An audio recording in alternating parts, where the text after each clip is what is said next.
vou ler o texto do livro de Obadias, que a Cristiane já fizemos a leitura aqui no momento. Esse livro, o interessante dele é que ele apresenta apenas um capítulo. E por que ele apresenta apenas um capítulo? O autor, o profeta Obadias, ele já imagina que todos aqueles que estão lendo esse livro, apenas um capítulo, é como se nós tivéssemos apenas o capítulo final de uma série. E aí, só para a gente entender o porquê que chegou a esse ponto aqui, essa história começa, lembra lá no livro de Gênesis, qual Rebeca, Isaac, eles têm um casal de filhos, um casal não, filhos gêmeos, Esaú e Jacó. Pois bem, quando Isaac já está bem envelhecido e já não conseguia enxergar bem, Rebeca tem a ideia de fazer com que Jacó se passasse por Esaú. Naquele primeiro momento deu certo. E ela imagina o seguinte: bem, Jacó pode ir lá para a casa do meu irmão, que é o tio Labão, né? Irmão de Rebeca, e ficar lá um tempo até que Esaú esqueça e depois ele retorne. O primeiro ponto que a gente agora já aprende, ou que a gente pode refletir, é que essa ideia de Rebeca, que é uma mentira, acaba tendo consequência. Por quê? Porque naquele momento que ela simplesmente tem a ideia de que Jacó vai para lá e vai retornar dentro de pouco tempo, ele vai, e vocês devem se recordar, que ele retorna só depois de 20 anos. Se o próprio Isaac já estava muito envelhecido, vocês imaginam Rebeca depois de 20 anos. O que acontece com isso? Aquele momento foi a despedida dela, o filho que ela tanto amava. E a gente consegue perceber que algumas situações elas nos trazem consequências sérias. E esse foi um grande momento, né? Quando Jacó passa esses 20 anos lá, ele acaba trabalhando para Labão, seus primeiros 7 anos, pensando que fosse ter Raquel, mas é enganado e acaba tendo Lia, né? Que é o pastor de Estabeia. Depois ele fica mais uma semana e ele é dado também Raquel, mas ele trabalha 14 anos no total para ter as duas mulheres.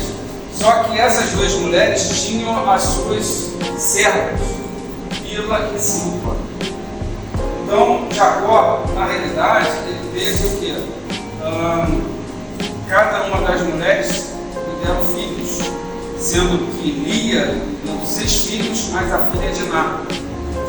E cada uma das outras 3 mulheres deram 2 filhos, tendo um total de 12 filhos e uma filha. Tá? Depois de 20 anos, Deus manda que Jacó retornasse para junto da parentela dele. A gente chega à conclusão de que Deus ele sempre vai apresentar algo que, por algum motivo, que não foi bem resolvido na tua vida, como algo que você precisa tratar. Por isso que nada que a gente tenha relacionado nós, o povo de Deus, o povo cristão, nada fica isento de um acerto de contas. Mas o acerto de contas que a gente vê que Deus está na direção, não um acerto de contas, né, algo popular que seria bate-boca, não nesse sentido, mas um acerto de contas é um momento de perdão, de realmente algo que precisa ser chegado, se levar ao ponto de que não fique nada pendente. E aí Jacó, ele retorna com seus filhos, com as suas mulheres, com os bens adquiridos, e chega um determinado momento que ele manda que um dos servos fosse à frente falar com os irmãos Esaú. E aí quando esse servo retorna, vocês imaginam o seguinte: olha, falei com o teu irmão Esaú, ele está te aguardando, mas ele está vindo até o teu encontro, mas ele está vindo com 400 homens. Você imagina como deve ter ficado Jacó. E a gente às vezes, nós temos situações que a gente fala assim, Senhor, mas o que nos leva aos sentimentos ou às emoções tão extremas a ponto de a gente parece não suportar. Mas ele sabe exatamente o limite, mas ele leva aquele limite mesmo para que a gente seja cometido em situações que a gente não imagina. E eu quero convidar todos vocês para a gente mergulhar dentro daquele contexto de um homem que recebe a ordem de Deus: olha, você retorna para junto da tua parentela, e agora a notícia que ele tem é de que, olha, já dei o recado, mas está vindo Esaú com 400 homens. Você morre, minha família vai ser toda morta. E essa situação, a gente não entende a psicologia de Deus, mas ele leva para determinadas situações exatamente para nos curar, para nos ensinar situações. Por isso que a gente fala sempre que dentro da teologia, toda mensagem de Deus ela tem sempre uma finalidade pedagógica ou terapêutica, né? Que ela tem a parte do ensino ou ela tem a parte da cura da alma, de algumas situações. E ali a gente consegue perceber de forma bem clara que Deus leva a exaustão de Jacó.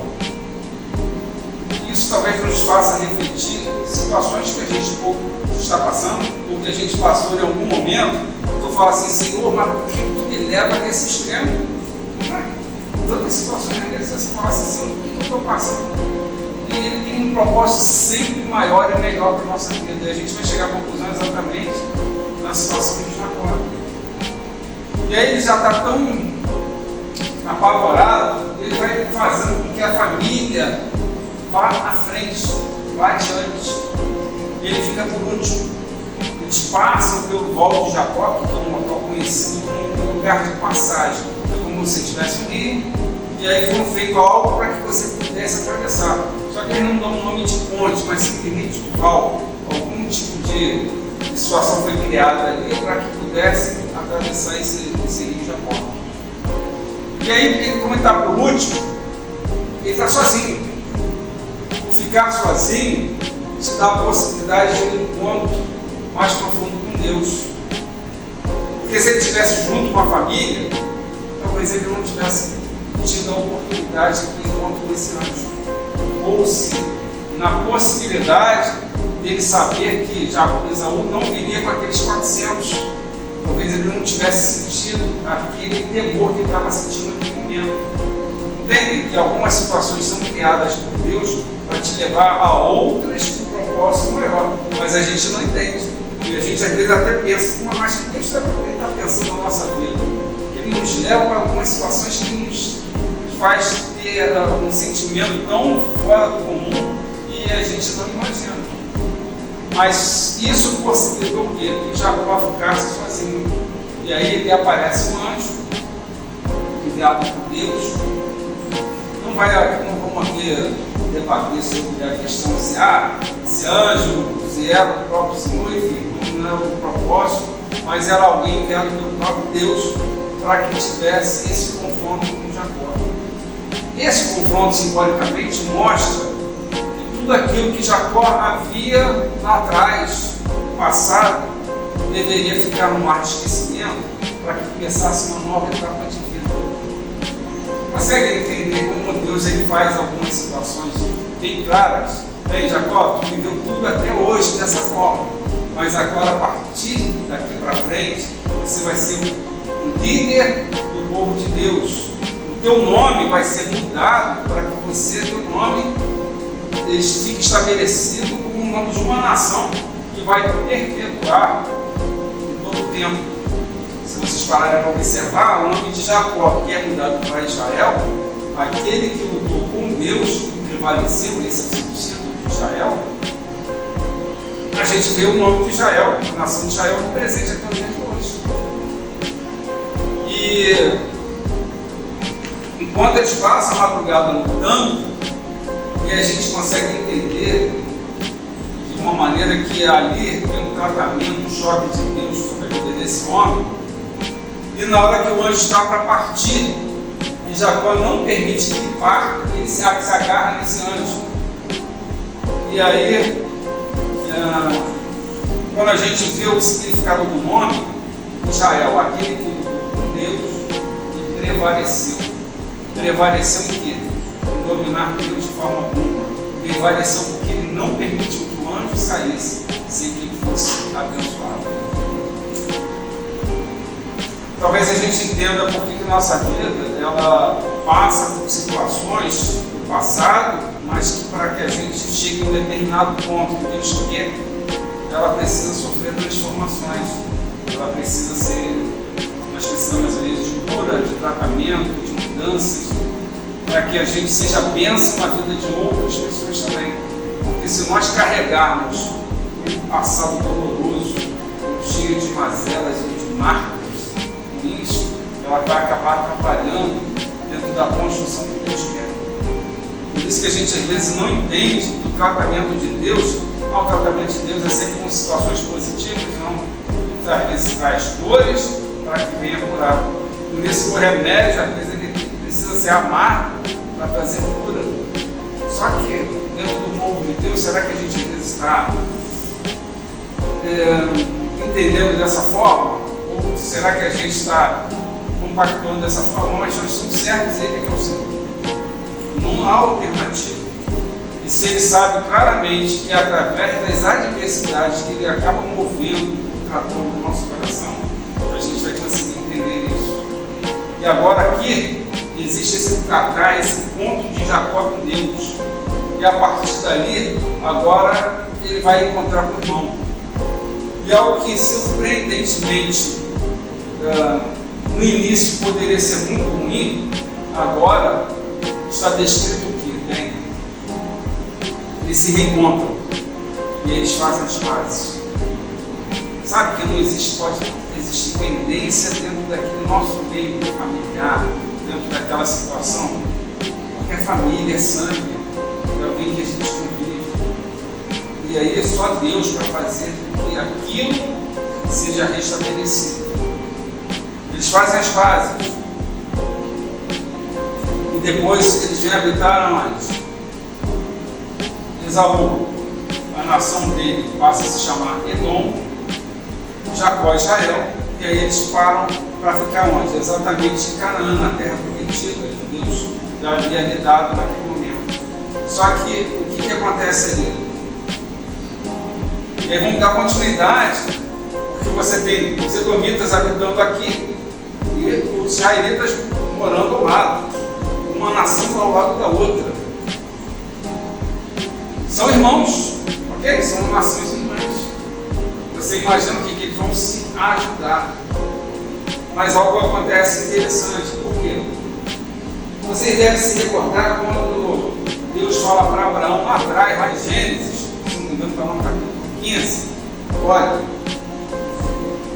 Abraão, a tua descendência ficará cativa durante 400 anos, depois será de lá muitos reis. Quando a gente pega, Jacó já está estabelecido ali. Os irmãos saem para ir determinado local. E Jacó pede o que para que José fosse fazer? Olha, vai lá visitar bem os irmãos, está tudo bem.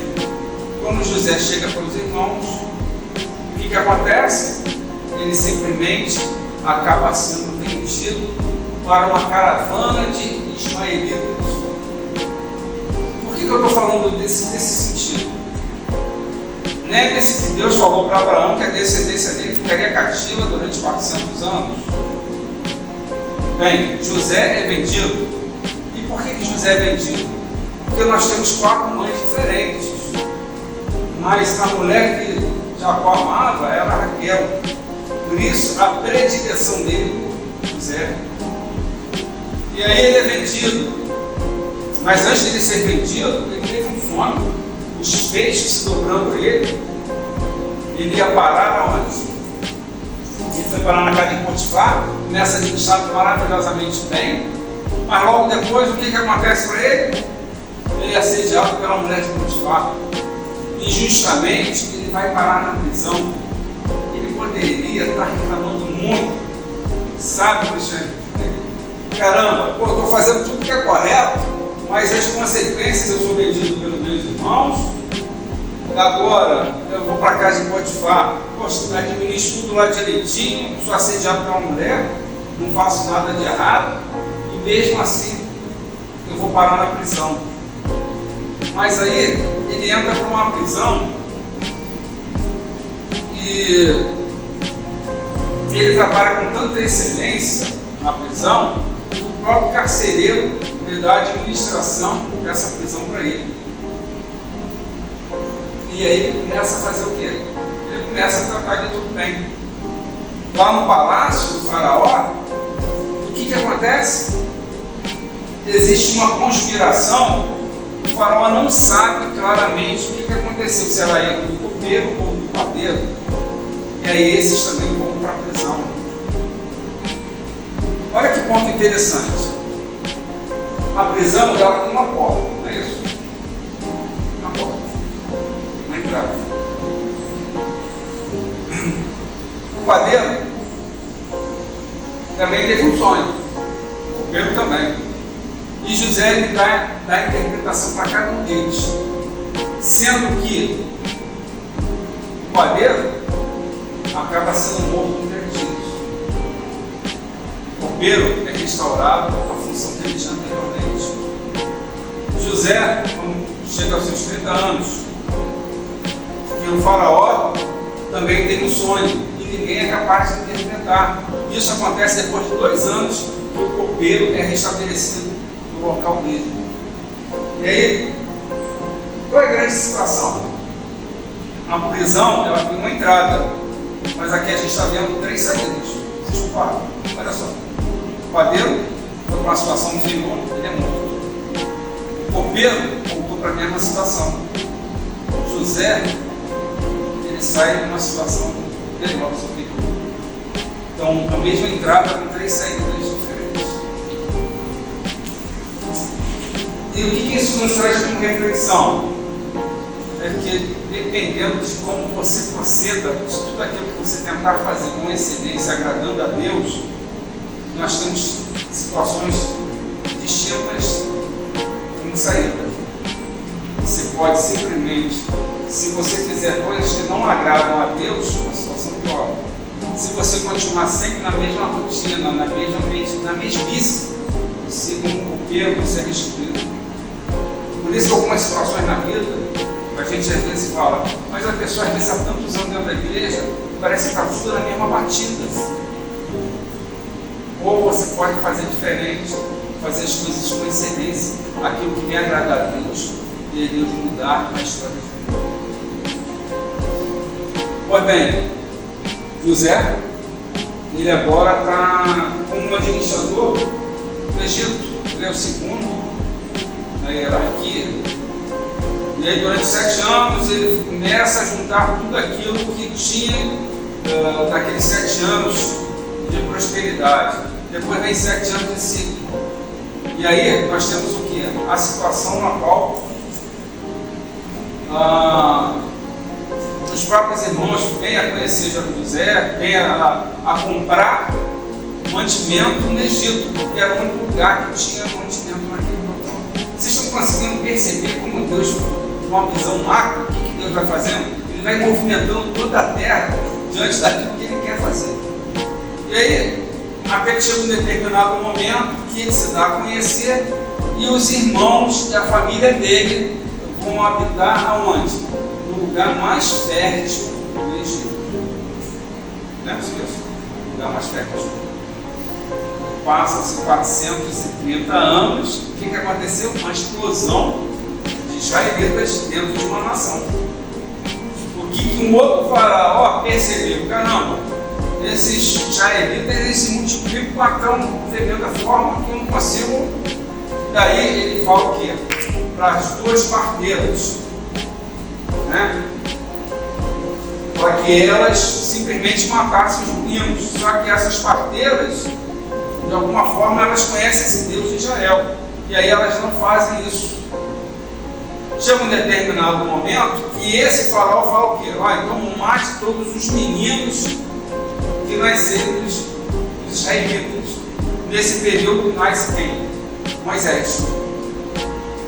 Moisés nasce, elevado depois com Miriam junto ao Rio Nilo, e a partir dali ele acaba ficando na casa, no palácio do faraó. Ali ele aprende a escrever, ele aprende a cultura egípcia. E o mais interessante de tudo isso é que a Bíblia começa a ser escrita exatamente quando o povo é liberto do Egito. Porque Moisés é que começa a escrever a Bíblia. Ele não conheceu Adão, Eva, Abraão, Isaac, ele não conheceu Jacó. Mas a Bíblia começa a ser redigida pelo próprio Deus a partir da libertação do povo do Egito. Então, o grande propósito de Deus era o quê? Era fazer com que o nome dele fosse conhecido sobre toda a terra. Então, durante aquele período, Moisés é levado para o faraó a fim de que se apresentasse e o faraó libertasse o povo do Egito. E aí o faraó se nega. E aí Deus vai abatendo cada uma das deidades pragas do Egito. Vocês devem se recordar disso. E a partir daquele momento, Deus faz o quê? Olha, a última praga seria que a morte dos primogênitos. Quando isso acontecer, antes disso acontecer, vocês vão celebrar de que forma? Vai ser a Páscoa. Como que? Como forma de vocês recordarem da libertação do Deus de Israel, que vai libertar esse povo de dentro do Egito. E aí ele vai, simplesmente acontece tudo aquilo, ele sai do Egito, são encurralados no Mar Vermelho, e a partir dali Deus acaba dizimando o maior exército da terra. O que a gente consegue entender? Deus, ele faz com que o Egito, que era uma nação poderosa sobre toda a terra, mas aqueles 7 anos de fartura fez com que o Egito ainda crescesse mais. E esse Deus invisível, Deus único, que se intitulou como Eu Sou, abate tudo aquilo que era considerado poderoso no Egito, a nação mais poderosa sobre toda a terra. O nome dele passa a ser conhecido sobre todo o planeta. E aí esse povo depois se estabelece na terra prometida. Eu não vou nem entrar naqueles 40 anos de deserto, nada disso. Mas eles acabam, outras gerações vêm, eles acabam se perdendo e fazendo algo que Deus não se agrada. Até que Deus permite que Nabucodonosor, que liderava a Babilônia, invadisse o Reino do Sul. Lembra que eu falei que fazia Reino do Norte e Reino do Sul? E aí vem e invade o Reino do Sul. E aí, o que os edomitas, que eram vizinhos, fizeram? E aí vem a nossa reflexão. Entendeu, Carla? Por que eu falei que era necessário a gente falar o prenúncio para que a gente pudesse entender o último capítulo dessa série? Agora vocês estão junto comigo nesse tempo capítulo e a gente consegue refletir o que a Bíblia está falando, porque a palavra de Deus eu vejo ela de uma maneira tão séria e a gente não pode ser relapso de falar de qualquer forma, porque todos esses detalhes falados anteriormente, eles são importantes para a gente entender por que Deus usou esse profeta para usar apenas esse capítulo para falar. Ele poderia ter falado todo esse ponto, mas ficaria um livro grande. E nesse momento, os edomitas estão lá, são irmãos, e eles veem a invasão da Babilônia, e eles acabam se alegrando. Inclusive, eles ajudam os babilônios sobre a captura dos israelitas. E aí vem alguns pontos que seriam legais para que a gente pudesse refletir. Quando a gente fala sobre o dia de prestação de contas, ou o dia do Senhor, e aí talvez seja o título dessa administração. Porque se a gente olhar nessa situação aqui toda, a gente poderia perceber que nós não podemos alimentar desejos de vingança em nossos corações. Foi o que o povo edomita fez em relação aos israelitas. Todos nós fomos acometidos de maldade, de calúnia, de uma série de situações, mas Deus não quer que nós deixamos cometemos uma com Deus sequer. Então, mas falaram, me caluniaram, falaram isso, mentira. Deixa na mão do Senhor.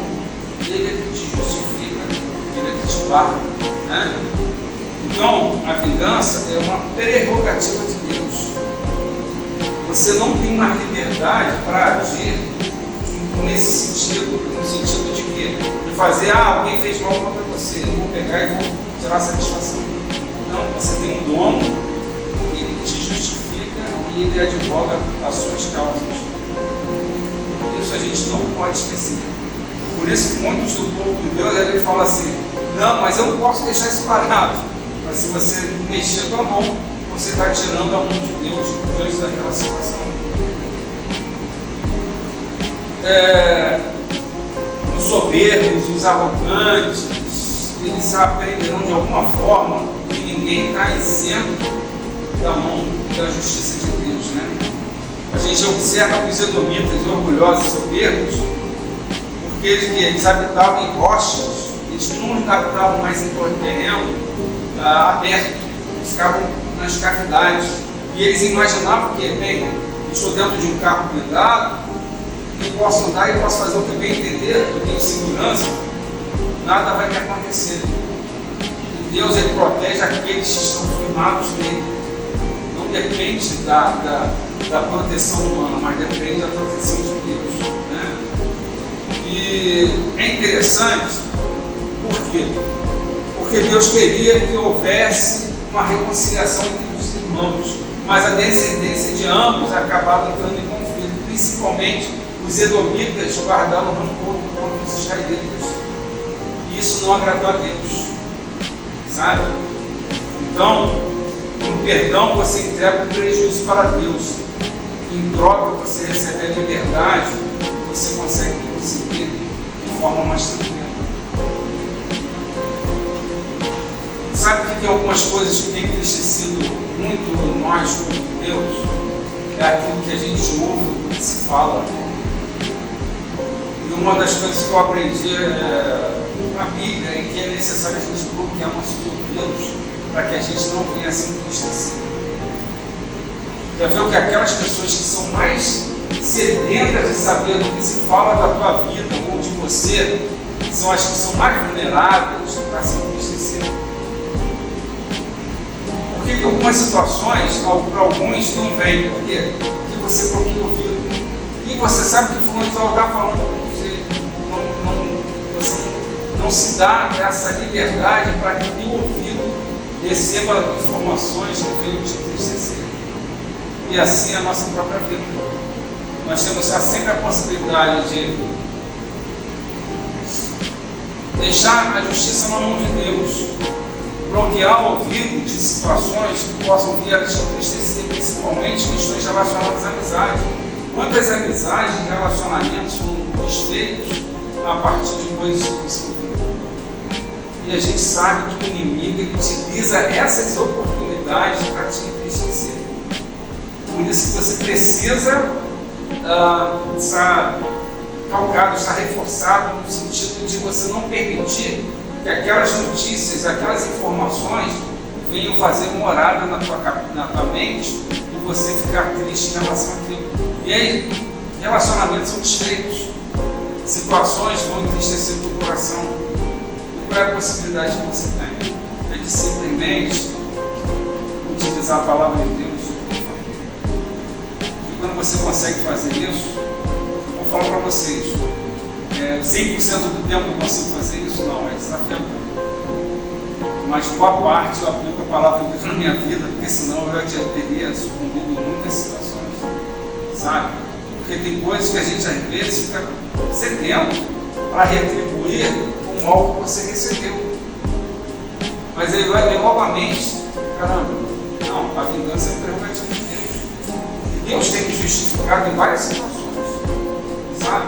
Como eu sei que Ele vai justificar a situação de cada um diante de perspectivas negativas, de situações que com certeza Ele imagina. Mas lembre-se sempre que Deus Ele quer que nós consideremos que situações mal resolvidas, elas precisam ser tratadas, elas precisam de reconciliação. Se houver oportunidade que você faça, lembre-se que se você utilizar a humildade, Deus estará sempre a teu favor. situações na nossa própria vida que a gente acha que, mas eu tenho uma razão, eu acho correto, eu fiz o que era certo. Continue fazendo, mas tem momentos que a gente, se houver a oportunidade de um quebrantamento, a gente pode fazer isso. Né? Então vamos orar, porque estamos no limite, né? Tudo programado.